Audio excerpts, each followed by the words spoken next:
મહારાજની જય. સત્ય સનાતન ધર્મની જય. મહાપુરુષો અને શાસ્ત્રો બેયનો એક મત છે. મને અને તમને બધાને કંઈક કહેવા માંગે છે.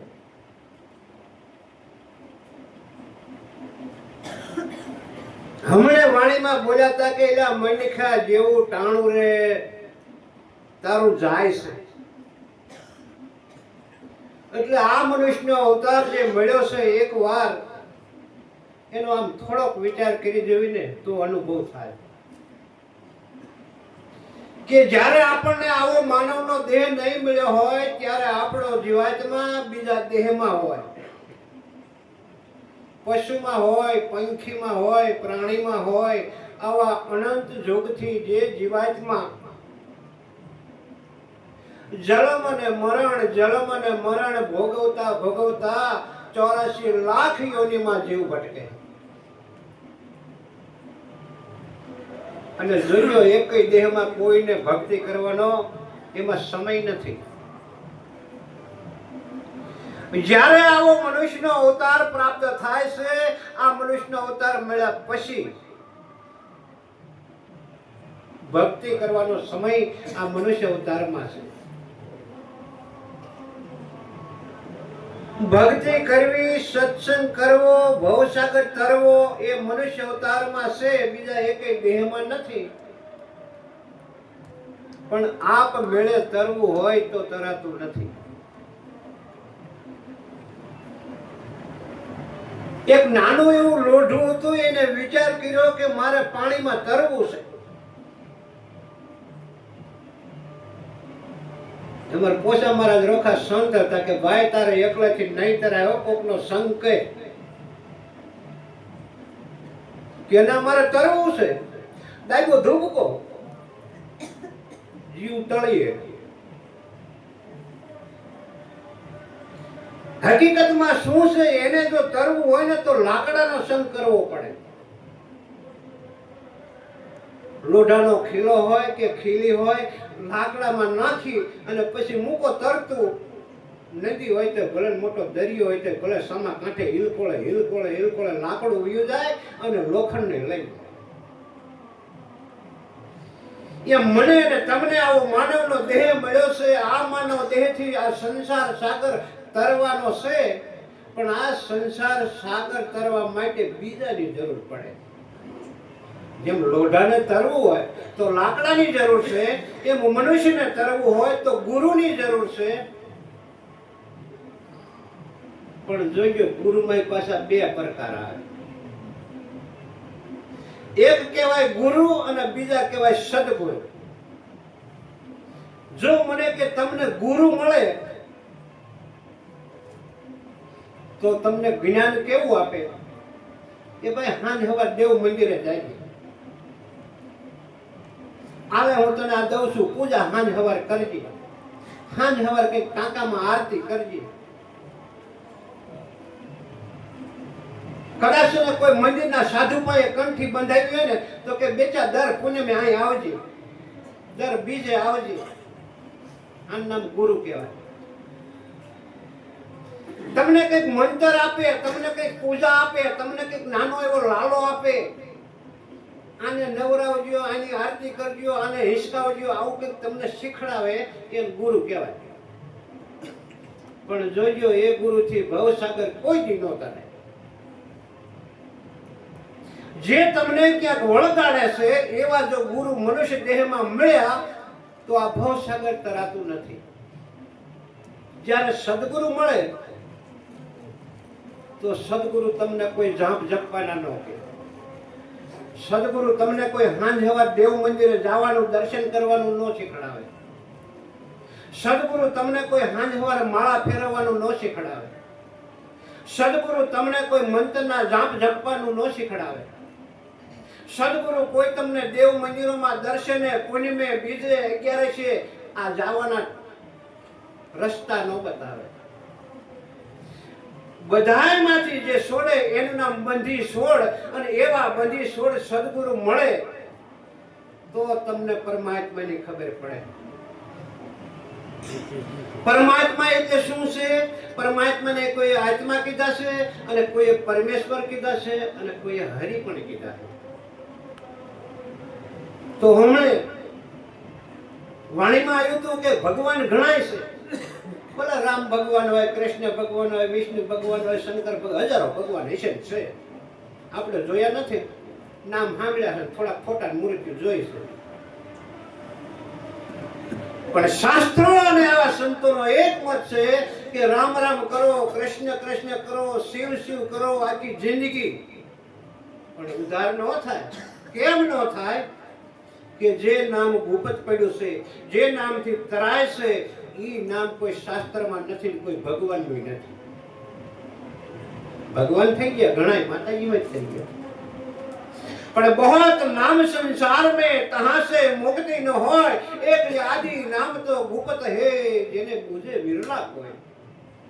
જે આદિ નામ છે, અને એ આદિ નામને જાણવા માટે મારા રામને સદગુરુ પાસે જવું પડ્યું.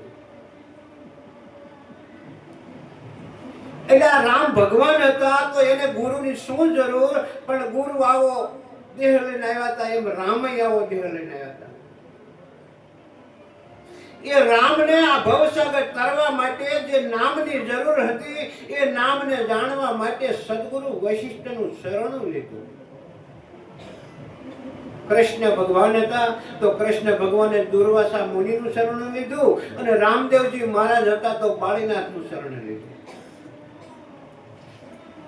તો બાળનાથ કયો તો ભલે, દુર્વાસા ઋષિ કયો તો ભલે, વશિષ્ઠ મુનિ કયો તો ભલે, એની પાસે સદગુરુનું પદ હતું, ગુરુનું પદ નહોતું.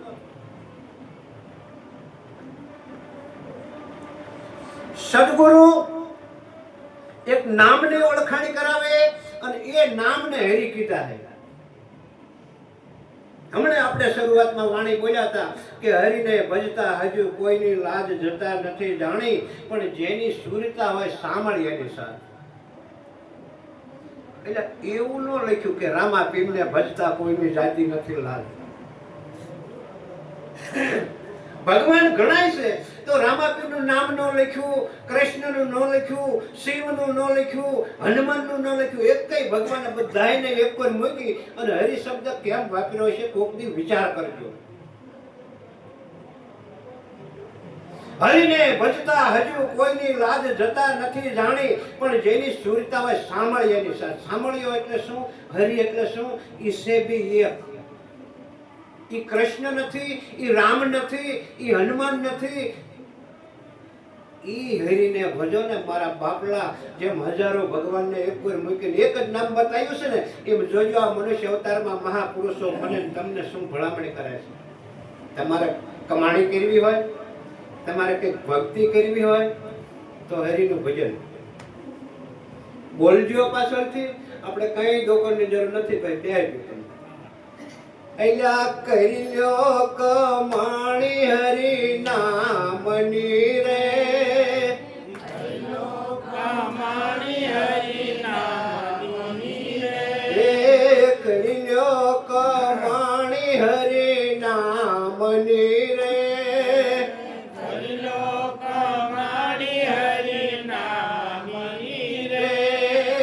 આવો અવસર ફરી નહીં મળે હો માનવી, આવો અવસર ફરી નહીં મળે હો માનવી, આવો અવસર ફરી નહીં મળે હો માનવી, આવો અવસર ફરી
પહોંચી ગયા.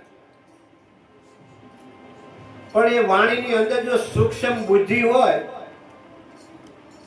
તો શબ્દ શું કહેવા માંગે છે એની ખબર પડે.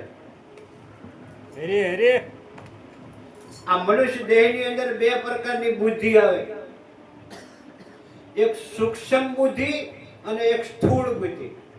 સ્થૂળ બુદ્ધિ એટલે જાડી.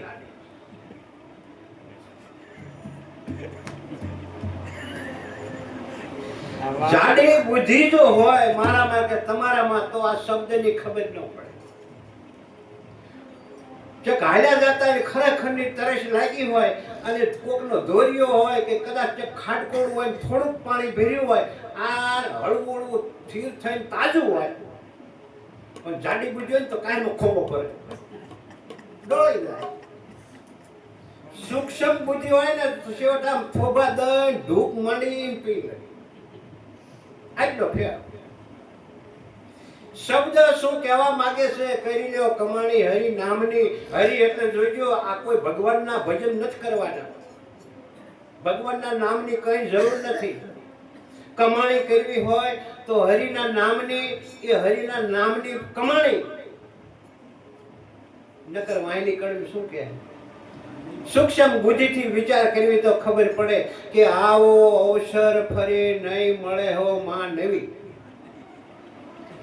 માનવી એટલે આ મનુષ્યને જ કીધું હે, ઢોરને નહીં. પણ હજી શું કે છે માં નવી. આવો અવસર ફરી નહીં મળે હો માં નવી. એટલે મને અને તમને જે આવો રૂડો રૂપાળો દેહ દીધો એવી માં હવે ફરી ન મળે. ન મળે તો આ દેહ પડી જાય જીવાતમાં બીજામાં જાય તો અહીંયા બીજી માં લેવી પડે. તો બીજી માં કેવી મળે એ મને તમને કોઈને ખબર નથી. કદાચ હાથ પગ વિનેની મળે ને તો આમાં માલે. 4 પગ વાળી મળે, 2 પગ વાળી મળે, પાંખું વાળી મળે. આ 84 લાખ યોનીના જીવ છે, ગમે ત્યાં મળે. હવે એવી નવી માં નો લેવી હોય તો કરી લ્યો કમાણી હરિ નામની. તો હરિના નામની કમાણી કરવી હોય તો પેલા હરિને ઓળખવા પડે કે હરિ કહેવા કોને. તમારે રામનું ભજન કરવું ને તો રામને ન ઓળખવા પડે. રામ અયોધ્યામાં જન્મ્યા હતા, દશરથના દીકરા હતા, એ તમને ખબર છે. કૃષ્ણ કોના દીકરા હતા, ક્યાં જન્મ્યા હતા, કે ગોકુળ મથુરામાં વાસુદેવના દીકરા હતા, એ ખબર છે. રામદેવજી મહારાજ ક્યાં જન્મ્યા હતા, કોના દીકરા હતા, તો કે પોકણગઢમાં અજમલજીના. પણ આ હરિ કોના દીકરા કયો છે?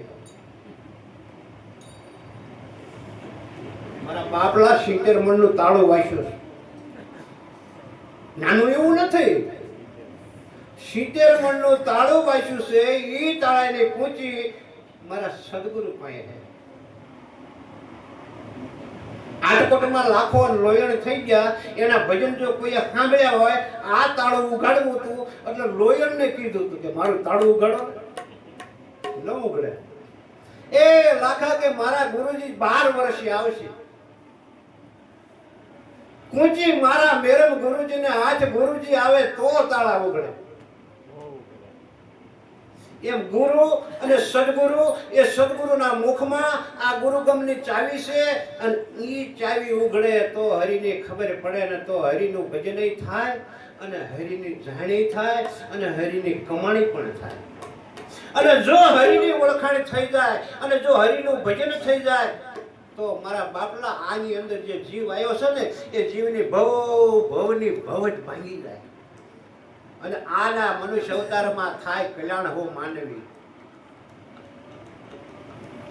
મારો અને તમારો દેહ જેથી જન્મો તેથી એક આ દેહ ઉપર હૂતનો ત્રાગડો લઈને નતો આવ્યો. અને જગ્યા દેહ અહીં પડશે ને આમાં બોલવા વાળો રહ્યો જવાનો. આ દેહ અહીં નહીં રહેવાનો. પછી હાકાવાળા કુટુંબના ભેગા થઈને કાઢે ને તેથી એમના કાઢવાનો ભલે કરોડિયોનું હાજુ હોય. લાખોનું રૂપિયાનું ધન સંપત્તિ માલ મિલકત ખૂબ ભેળી કરી હશે પણ જે દી આ દેહ જન્મો તે દી એક ફાની અણી જેટલું લાયો નતો લઈ જવાનો નથી. અને જો લઈ જવું હોય ને તો હરિનું ભજન છે હાવ મફત.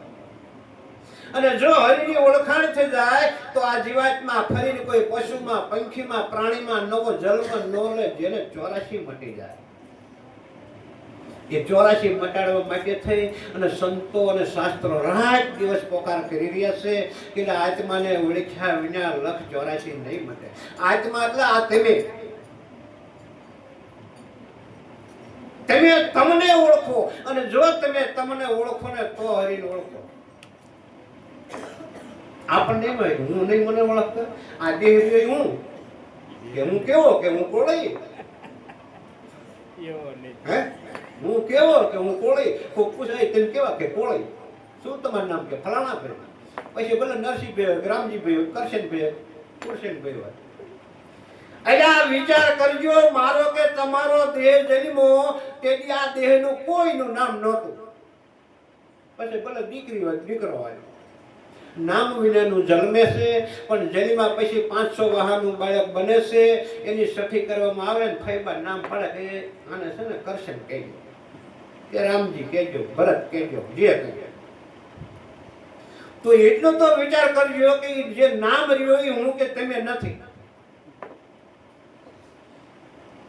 આની અંદર જે બોલી રહ્યો છે, અત્યારે હાથ હલાવી રહ્યો છે, આંખથી બાળે છે, કાનથી સાંભળે છે, મુખથી બોલે છે, અને જેથી એક આમાંથી જ્યો ને તે આ બધું બંધ.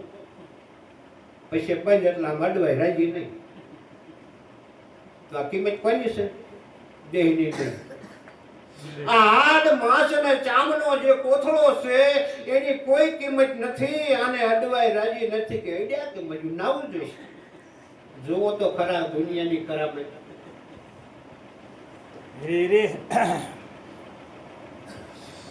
એટલે આ હું અને મારું જે વળગ્યું છે, આ દેહ પણ વળગ્યું છે, દેહ જ્યાસ વળગ્યો છે, અંધશ્રદ્ધા વળગી છે, વ્યામ વળગ્યો છે. મારા બાપના હરિની ઓળખાણ વિના એકય ન જાય. ઘરની અંદર અંધારું હોય અને અંધારાને કાઢવું હોય, પછી માઇપાજીને તમે ઝાપટું મારો કે હિમ અંધારું જાય.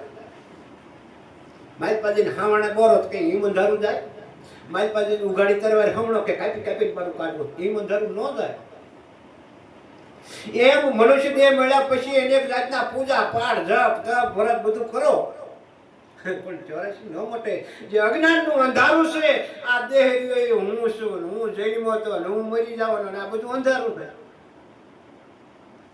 આ અંધારામાંથી જો પ્રકાશ કરવો હોય તો સદગુરુનું શરણ લીધા પછી આ હરિના બોલવા વાળા બેની ઓળખાણ થાય.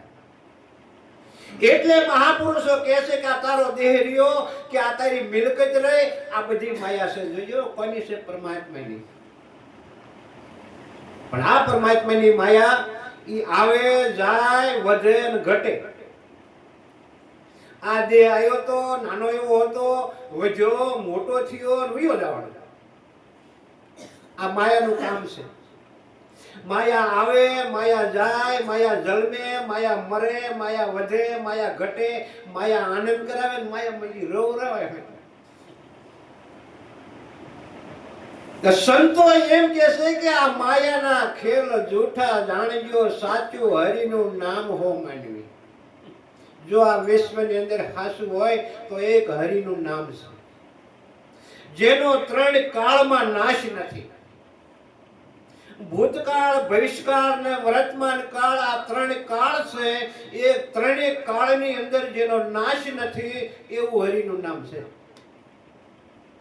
અને એ હરિનું નામ જો ઓળખી જાય એના માટે થઈ નંદુ નામના એક બેન થઈ ગયા. જોવો તો ખરા મહાપુરુષોની વાણી. એટલે તોરલ થઈ ગયા, રૂપાદ્ય થઈ ગયા.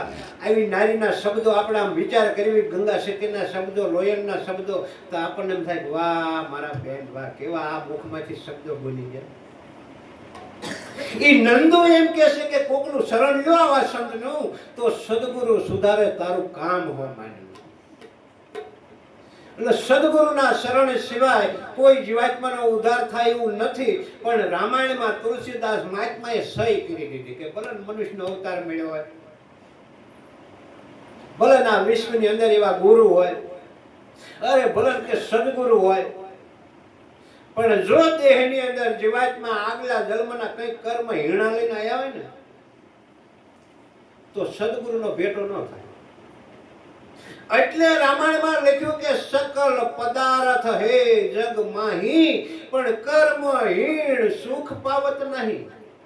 અને સુખ જોતું છે, જન્મ અને મરણમાંથી છૂટવું છે, કાયમનું સુખ.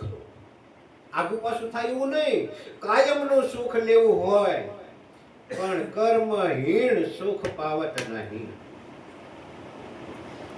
એટલે ખરેખર પૂરેપૂરો જો ભાગ્યશાળી જીવાત્મા હોય અને જો સદગુરુનો ભેટો થાય તો એને પૂરેપૂરું સમજાય. અને નકર ખામી હોય તો રહ્યો